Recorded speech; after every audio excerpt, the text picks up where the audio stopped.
Okay, welcome back to Gazing Males. I got a deep cut for you. I've picked a random scene from Stargate 1994. James Spader, Kurt Russell, Roland Emmerich directs. Yep. I think we'll watch it and see what we think. I think I saw it on video. I didn't see it at the movies. Figures that Oh, I saw it at the movies. the words I might to be have. translated were, I don't in fact, think I did. No, I did. sorry about that, were in fact star constellations. Now, these constellations were placed in a unique order, forming a map or an address of sorts. 7 points to outline a course to a position, and to find a destination within any three-dimensional space, you need 6 points to determine the exact location. You said you needed 7 points. Well, no, 6 for A lot the of great character destination, actors here. but to chart a Yeah. course, you need a point of origin. Yeah, except there's only 6 symbols in the cartouche. Well, the 7th actually. I can never inside take that the guy cartouche, seriously. just below it here, Mad about designated you. by Spin City. a little pyramid. Spin City. Curb. Is he in Spin City? Yeah. Curb Your Enthusiasm. Neat little guys and funny little line coming out the top. Anyway, He did it. No, that symbol isn't anywhere on the device. well, what device?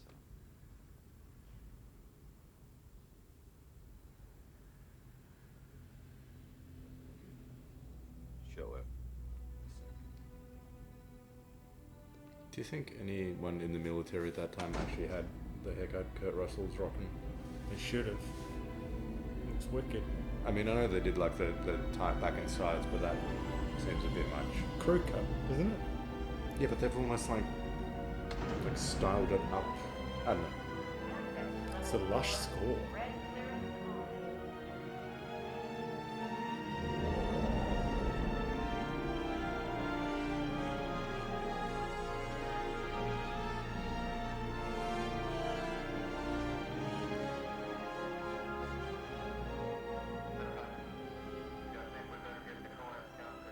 What is that? It's your Stargate.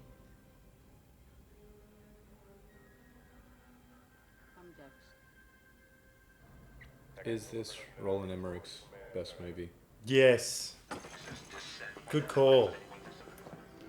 Good call. I mean, I'm not going to try and say ID4 is nipping at its heels. to me, Independence Day had too much just next level silly wacky stuff. But this has got, I mean, He's keeping it together in this movie. He's holding himself. He's keeping himself nice. Like, he hasn't put any of that Will Smith. Well, he hasn't put Will Smith in it. or the Randy Quaid, or Randy Quaid. Hold it. Wait. And it's not reliant on the destruction of monuments. At least not wholly. that was the biggest thing about that movie, wasn't it? It was that and the speech. Side, praying beside a pyramid with the sun directly above it. He's right. That was in front of us the whole time. General West, Jackson has identified the 7th symbol. Go ahead. Programming 7th symbol into computer. Yeah, you know, Chevron solid 1 is holding. actors. Chevron 1 is locked in place. It's 235, I think, so full widescreen. Looks great. Looks great. Physical props. Judicious use of CG. Like, I remember this effect coming up being just Yeah. dazzling.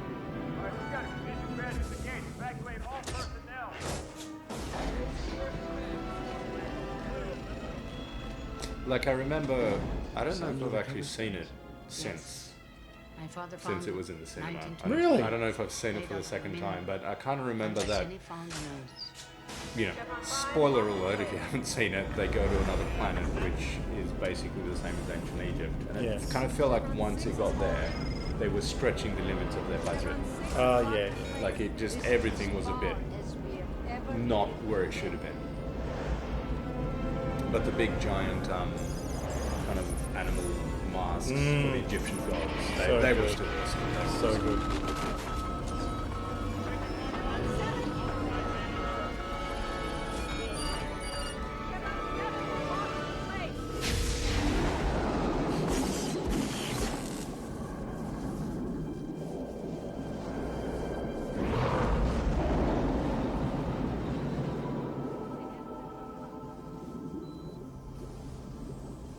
The fact that it's water,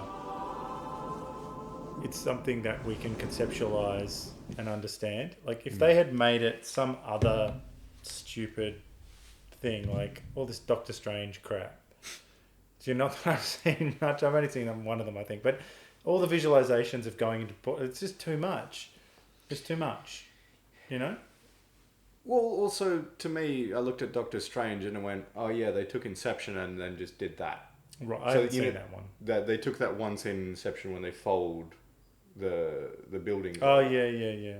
And they went, oh, why don't we do that for the movie? And then you just saw the same thing over and over again. And it's like, yeah, they did it better, but then it was just too much. Yeah. And it was just became kind of too much noise.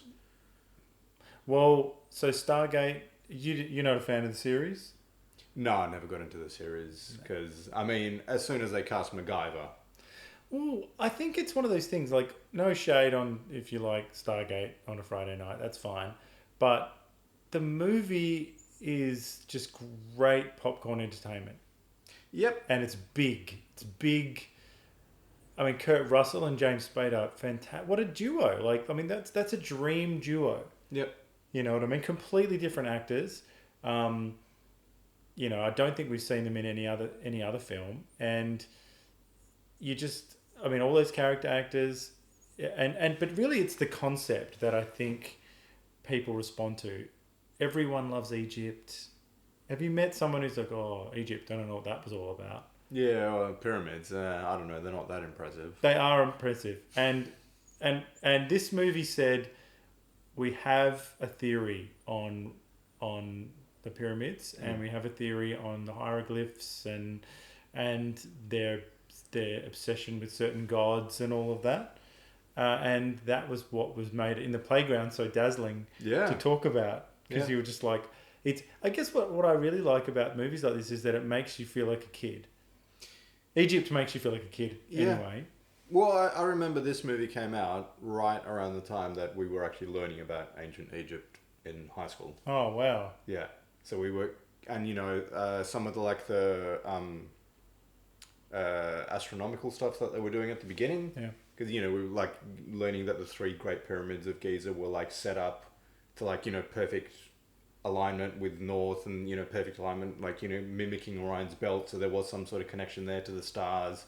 And they brought that into this movie. Like, oh yeah, I know that. That made it even cooler and at least more plausible to a, I don't know, would it maybe been 14 around the time? It only has to be an illusion. It only has to be a fine illusion, and it seems like the cards they showed were enough. Yeah. To send us to another planet. And I think the call of the day is, this is Roland Emmerich's best movie. Yeah. This is easily his best movie. Yeah. Hands down. Well, I mean, I don't know that I even saw his Godzilla. It's very silly. But that, I think, sucked. Yeah. I mean, ID4 had some moments that people loved, but I think overall it kind of sucked. And then ID4 was certainly his second best movie. But yeah, like, everything after the millennium, or, you know, A Day After Tomorrow and all that sort of stuff is just a footnote. Yeah. And then I tried watching the Oh, wait a minute. The Ancient Rome series. Oh, wait, did we miss one? Universal Soldier. You know what? I rewatched Unisol recently. Nowhere near as good as I remember. I just had a thought. It's been a while. Yeah. Then again, I have trouble judging Van Damme movies because I watch Bloodsport and I feel like it's a great movie. Unisol is not on the same level as Bloodsport. Well, I know exactly what you're saying, but Yeah. but there would be a lot of rational people who'd say that Bloodsport is a terrible movie from start to finish. Well, I used to think that Unisol was maybe better. Well, because Like, that's the way I remembered it. yes, And then I rewatched it, I'm like, cheap. no. But also, I mean, Bloodsport's cheap, but Bloodsport has got so much... It's all heart. Yeah, and so much charisma, and it's just there's something so wonderful about it. The where, location is Yeah. great as well. you know, like, there's humor in it, there's a bizarre man-to-man love story that's more plausible. With a woman as a prize as well. But She's totally given away as a prize. Yeah, well, that's like their buddy love story is so much more well Jackson done and than Frank and the actual woman who's meant to be the love interest. Yes. It's like, So no, I get what you're saying. So Universe Soldier. So we can safely put that down the list. You know what? I'll put Unisol at number 2. I reckon I'll put it above. It's still maybe above Independence Day for me. I'd have to watch it. I'd have to watch Independence Day again. I saw it a lot. So I don't. I just feel like there's a lot of stuff I'm not going to be that happy with. I mean, there was shitty like 90s computer stuff where, I mean, they Hacking. give hacking the stuff. alien ship a computer virus. Yeah. And Disappointing. like Will Smith going welcome to Earth and punching out an alien that in the previous scene took out like 50 armed men and he just knocked it out. Yes. And Silly. then Randy Quaid yelling "I'm back" while like flying into the thing was alright, but then just yelling like a fucking idiot. I don't know. Yes. Look, every dog has its day, and everyone's got like, so you can reel them off. I'll be saying like Christopher Nolan, you go, well, The Dark Knight, right? I fucking love Prestige. Oh, The Prestige is good, but The Dark Knight's at the height of his powers. Like, The Prestige is an original story. Yes, it's which is what It's great, original story. It's really, really, really, really good. But there's just something about The Dark Knight, the scale of it. I mean, the scale is impressive, but I do like that it's an original story, and it doesn't lean on scale at all. Whereas Yes. I think The Dark Knight does. There's even a couple of shittier things in that, like even in that opening sequence, like the way that the dialogue works between the robbers and the clown masks. It's like shitty exposition. Right. Oh, where's the other? We're splitting this 8 ways. Why 8 ways? Oh, the guy who planned it. Oh, You he's gotta- not here. That's why they call him the Joker. You gotta pay the piper. The execs, the suits, were never gonna let you get away with not having that dumb dialogue. That's why, to me, I maybe edge. Well, I quite like this. Just do a quick, maybe a 3 or 4 lightning round just before we sign off. So let me say a filmmaker and you tell me what their greatest movie is. Okay. All right. Smart. There'll be all people you like. It's fine. All right. Martin Scorsese. Goodfellas. I agree. Paul Verhoeven. I don't know. Total Recall, I'd say. Total Recall over Robocop. Yeah. What about John McTiernan? I mean, you'd have to go Die Hard. You would. That was a trick. I tricked you.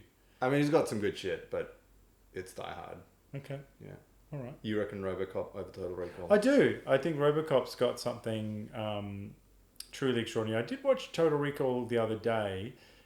Some stuff didn't quite sit with me like it did. It's great entertainment, but Robocop is emotional. There's something about Robocop. Like, Arnie has a way of overpowering a film, and we all love Arnie, but Robocop doesn't have Arnie. It's got a guy who, Peter Weller, all due respect to his wonderful career, is a bit like Mark Hamill, frozen in the amber of this great movie that he was in, and really is just that one guy. Well, I mean, I do kind of think both of them weren't good enough actors to break out of that. Yeah, but he had an everyman quality, just like Luke. That's when you're an everyman. Arnie's not an everyman. No. So... No, not at all. But I guess what I love is this idea of if everyone's got that movie, that one thing that where you just go, yes, and then the moment it's over, it's over. Like Danny Boyle. What would be my favourite of his? Yeah. This is a trick. There's only one. He's taking way too long. I mean, I love Sunshine. He did Train Spotting. I know he did And Train Spotting. He did Train Spotting, and you said, hey, you've got the gall to sit next to me and say, I love Sunshine. Look, There's some massively shitty stuff in that movie. there is. But the thing is, I can never watch Train Spotting again. Like, well, maybe it's been long enough, but it's a movie that it's great. But your life bears no horrible resemblance to theirs. I can't hang out in that world. You know what I mean? Why not? It's a little bit like watching. Like, I can rewatch the US Office. I can't rewatch the UK. Office. Like, I got to be good. I got to be in a good place to go back into that, because there's some truly like depressing, horrible stuff. Yes. In the UK. So Train Spotting, like, to go into that bathroom, to go into the worst toilet in Scotland, Great scene. with Ewan McGregor. I mean, it's like, oh, I don't know if I can put myself through that. But no, look, Train Spotting is definitely a better movie than Sunshine. It just, yeah. I didn't need to pause, all right? No. I wanted 28 to be... 28 Days Later was great. 28 Days Later. Actually, Ash, we should do a video. We're going to sign off now. But, like, have you seen the trailer for the latest 28 I have Days? not. Oh, my God. We should do a reaction to that trailer. Anyway, Done. I think that's probably enough.